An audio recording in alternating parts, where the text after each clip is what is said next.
Hi everyone, and welcome to the Stay Rich Show. Today's topic is, it's a little bit uncomfortable, and it is what to do if you suspect your wife is having an affair. I'm a winning divorce strategist, an unbiased expert witness, a hero to my clients, and a villain to their exes. Welcome to the Stay Rich Show.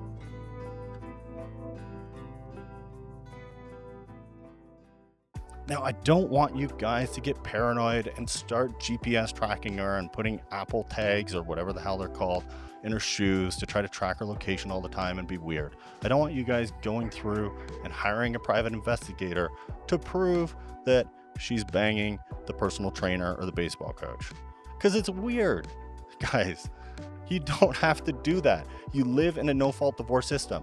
You can leave because she didn't cook your eggs the right way.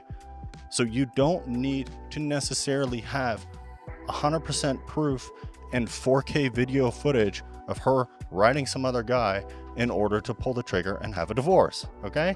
But if you suspect it and you're concerned about it, firstly, I want you to pay attention to what is going on. Is her lifestyle changing? Is she doing things that she didn't do before?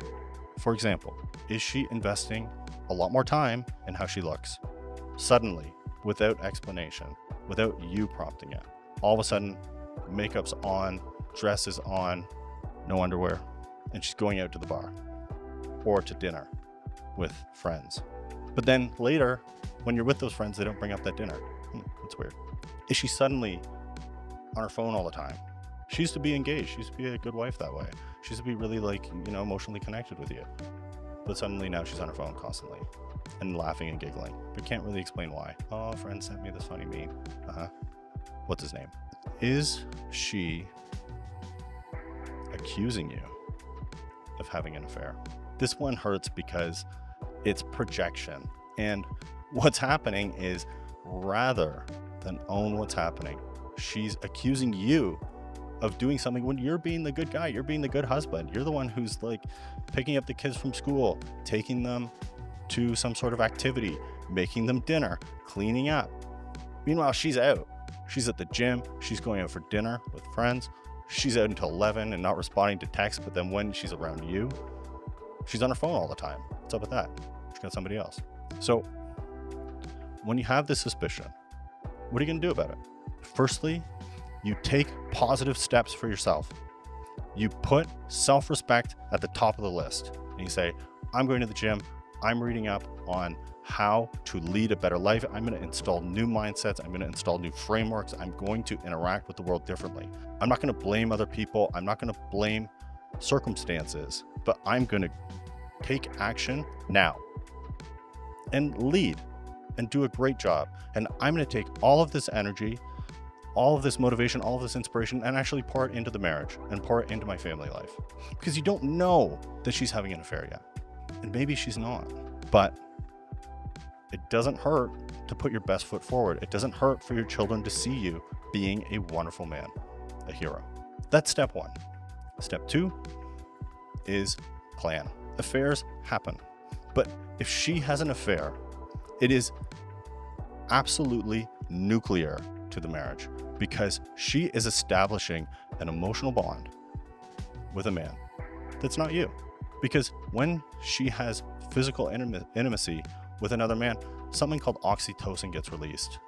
And it gets released, I forget the exact statistic, but it's 4,000 times in a surge. And oxytocin is the bonding hormone for women. So when the fireworks go off, she is getting that rush. That is her emotional bonding. She's looking into the eyes of another dude and bonding, which means she's not bonding with you. And because she's a woman, she's going to be more considerate of your feelings. She's going to be more considerate of how you would take this news. She's going to be more considerate of how this impacts you. And if she is willing to cross that barrier, that tells me that it's done. There's no respect there. There's no trust there. She's not attracted to you. She doesn't give any consideration to how you feel. So it's done. That's fine. And as you're pouring this energy in, as you make plans to leave, you prepare your best offer as described in my book, How the Rich Get Divorced and Stay Rich. You put your paperwork together, you put your strategy together, You get ready for the day that it becomes more certain. You get ready for the day that it becomes the end. And knowingly, by putting yourself in the leadership position, in the best foot forward position, and she obviously didn't, you can pull that trigger with the confidence of knowing that it was never coming back. And the past is over. The relationship is over. It was never going to work. It's never going to work. And the best thing for you, the best thing for your family, the best thing for her is to end it.